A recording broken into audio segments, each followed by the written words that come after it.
Google surprised the world when it announced the appointment of the new CEO on 10th August 2015. It became a proud moment for the Indian community to see an Indian-born become the CEO of a company that millions across the globe aspire to join. Today, we are talking about the man who had his share of struggles before making it to the top as the current CEO of Google, Sundar Pichai, and this is his success story.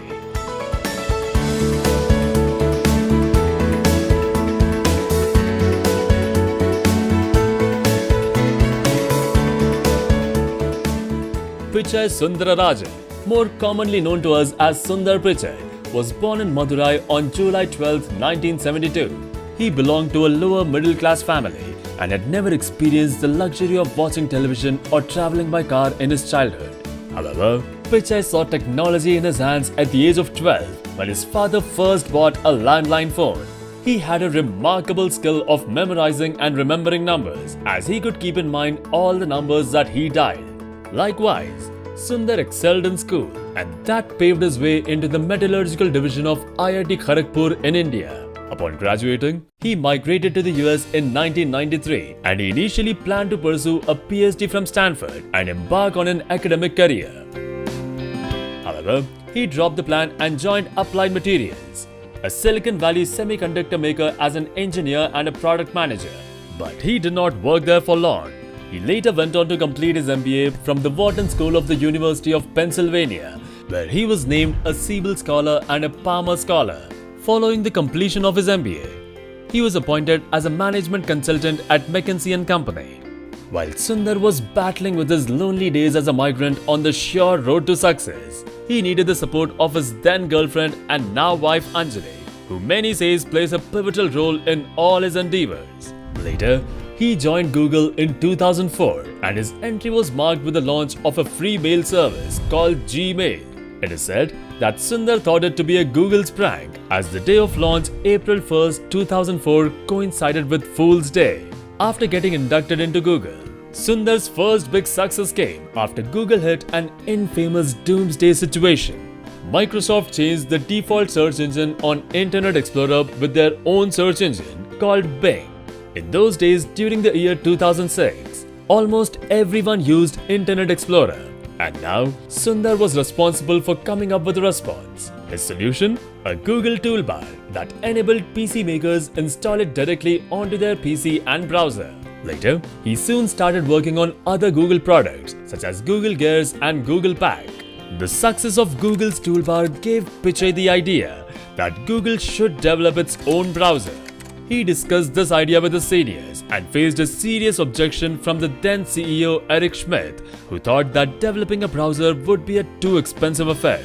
However, Pichai persevered and convinced the co-founders of Google, Larry Page and Sergey Brin, to launch Google's own browser. And later, Sundar played a pivotal role in the ultimate launch of the browser Google Chrome in 2008. Chrome proved to be a great success, as it allowed the users to directly access Google's search engine. With this, Sundar became an internationally known figure, following the phenomenal success of the Chrome, which eventually became the #1 browser in the world, surpassing competitors such as Internet Explorer and Firefox. Chrome also paved the way for a series of other important products such as Chrome OS, Chromebooks and Chromecast. Later in 2008, Sundar Pichai was promoted as the Vice President of Product Development. In this position, he started appearing more often at Google presentations and continued rising up the ranks in Google. By 2012, he became the Senior Vice President of Chrome and Apps. Within a year's time since becoming the Senior VP, Sundar was also handed over the task of Android, which till earlier was being managed by Andy Rubin. The genius that he is, Sundar developed it into Android One, which was a project designed to offer affordable smartphones in all households worldwide, inviting another 5 billion people to the Android world. And within a short period of time, Sundar was again promoted to become the head of products in 2014, which elevated him to become Larry Page's second in command. Apart from that, Sundar had established himself as the public face of Google and was widely known to be as the master of ceremonies for Google's annual developer conference.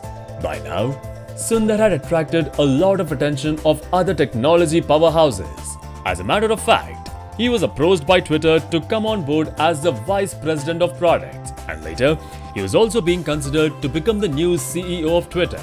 Other than that, he was also strongly being considered to succeed Steve Ballmer as the CEO at Microsoft. However, he remained a loyal Googler despite being approached by top tech companies. This was also the time when Google's holding company Alphabet Inc. was being prepared. Hence, to retain him and keep him on staff, Sundar was announced as the new CEO of Google, which is the biggest company under Alphabet. Well, as agreed by most of the top tech industry veterans, Sundar is one of the most all-round and flexible professional, with his keen eye for the products along with his business acumen. He is often considered to be a better CEO than Larry Page. Sundar Pichai's life story has been illustrious and is a marvelous paradigm for those who wish to achieve success even in difficult situations. With continuous hard work, perseverance and smart work, he was able to reach out to the top position in the company, where every business leader wishes to be. Today, he is valued at over $150 million and is heading the second most valuable brand in the world, which is worth over $85 billion. While Sundar Pichai is relentlessly working hard to bring out many more innovative solutions to the public, we at Startup Stories wish him super success in taking the Google growth story to even greater heights.